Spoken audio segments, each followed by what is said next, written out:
देख रहे हैं द डॉक्टर शैलेंद्र शो, सच तो सच है। इस कार्यक्रम में हम पेश करते हैं हर सप्ताह एक ऐसी हस्ती को जिसे अपने नाम दिया, प्यार दिया और सम्मान देकर बड़ा बनाया।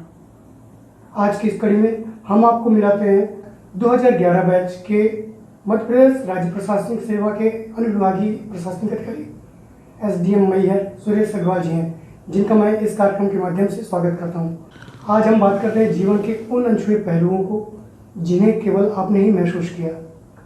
इस कार्यक्रम के माध्यम से उनके कुछ क्षणों को जानने के लिए हम आज आपकी यादों का दरवाज़ा खोलते हैं और आपको ले चलते हैं आपके अतीत की ओर, आपके उस झरोखे की ओर जहां आपने एक नया भविष्य सोचा था।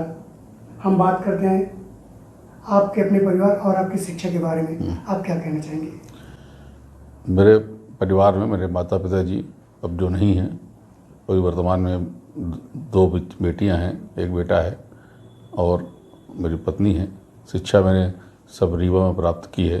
कक्षा 1 से 8 तक प्राप्त किया मातरण स्कूल में, PTRS कॉलेज। उसके बाद सेवा में आगे 1987 में तहसीलदार के पद पर ज्वाइन की। जब आपने उच्च शिक्षा के लिए तैयारी की तो उसमें क्या परिस्थितियाँ रहीं? उस समय कोई विशेष परिस्थितियाँ नहीं थी, क्योंकि सामान्य स्थिति थी, कोई नेट नहीं था। एक जो भी बातें होता है, रेडियो और अखबार ये माध्यम था शिक्षा प्राप्त करने का, या कोचिंग भी नहीं होती थी। उन परिस्थितियों में जो अपने शिक्षक होते थे और अपने जो कलीग होते थे उनसे ही ज्ञान प्राप्त होता था। तो आपने तैयारी क्या रीवा में रहकर की या रीवा के बाहर भी गए? रीवा से की है। कोई ऐसा अनुभव उस तैयारी के दौरान जो आप हमारे साथ शेयर करना चाहते हो? वो अपने दोस्तों के साथ ही सुबह से लेकर शाम तक पढ़ाई करते थे, उन्हीं की बात शेयर करते थे, यही एक उद्देश्य था। अच्छा, कई बार लोग ये भी कहते हैं कि दोस्तों से बातें शेयर नहीं करनी चाहिए और अपनी तैयारी वो स्वयं में अकेले रहकर करते हैं। नहीं, जितनी बातें शेयर कर की जाती है उससे ज़्यादा ज्ञान होता है और कभी भी उससे नुकसान नहीं होता है। ये लोग गलत है कि हम उसको बतला देंगे तो हमसे आगे निकल जाएगा। हम लोग 2-3 लोग साथ करते थे, तीनों लोगों ने ही अपने अपने आयाम पर आगे निकले हैं। जब आपकी पहली बार पोस्टिंग हुई तब आपने कैसा महसूस किया? एक अलग ही आश्चर्यजनक था, क्योंकि जब नौकरी में आए तो उस समय ऐसी कोई परिस्थितियाँ नहीं थी कि ऐसे एकदम से विभागीय परीक्षाएँ होंगी और इस पद के लिए भी चयन हो जाएगा। लेकिन जब हुआ उसके बाद जब रिजल्ट आया तो अपने आप में एक सबको महसूस भी हुआ कि एक अपने रीवा से, अपने समाज से कोई अच्छा व्यक्ति भी प्रशासनिक व्यक्ति में आया है और लोगों का स्नेह और प्यार मिला।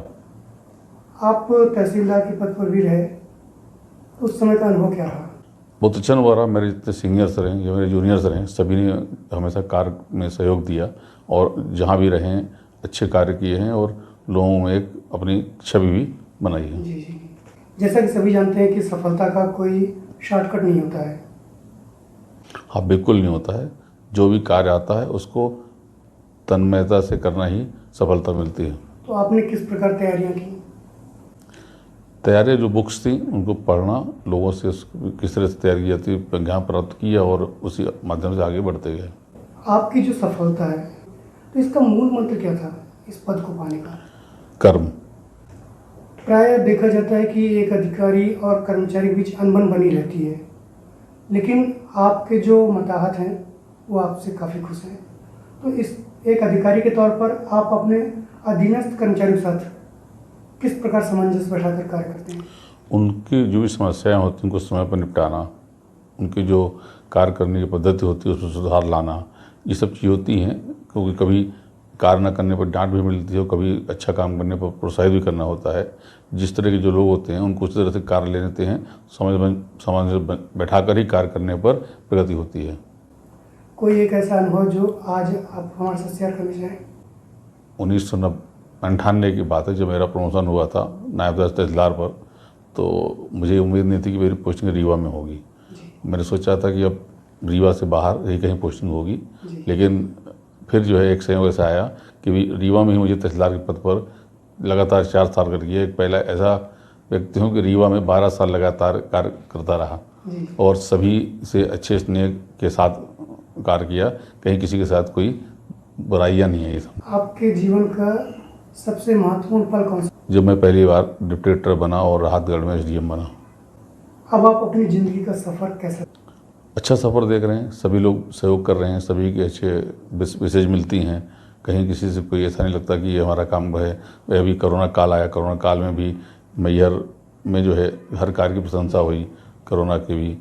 और इसके पहले भी पहली लहर में भी कोरोना जो था उसमें भी अच्छी प्रशंसा मिली। तो कार्य करते रहते हैं, इसलिए कार्य करने में सभी के सहयोग मिलता रहता है और प्रशंसाएँ मिलती रहती हैं। अब आप अपने अधीनस्थ और जो हमारे युवा वर्ग जिस कार्यक्रम को देख रहे हैं, इस कार्यक्रम के माध्यम से आप उन्हें क्या संदेश देना चाहेंगे?